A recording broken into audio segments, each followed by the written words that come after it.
Hi guys, so I just want to share something, kahit di niyo tinatanong, pero I think this is something important.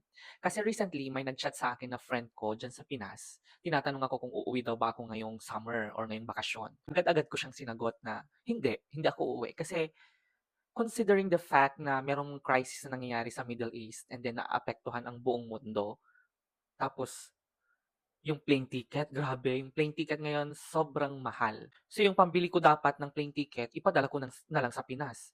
Kasi last time na nag-check ako, Cebu Pack, I think 20,000 pesos back and forth.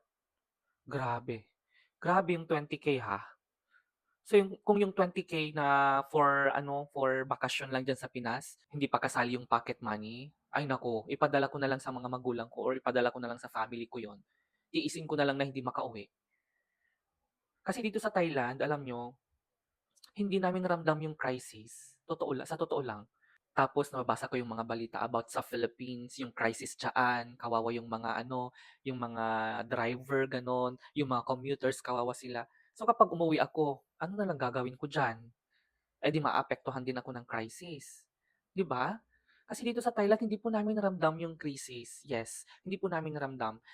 I think nagtaas ng konti sa gasolina. I'm not really sure. Nagtaas ng konti sa gasolina at sa krudo, something like that. Pero parang 2 or 3 lang.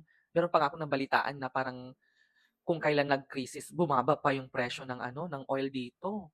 So yun, yung sagot ko sa friend ko na hindi ako uuwi kasi yung pera na pambili ko dapat ng ticket pauwi sa Pinas, ipadala ko na lang sa pamilya ko, nakatulong pa ako.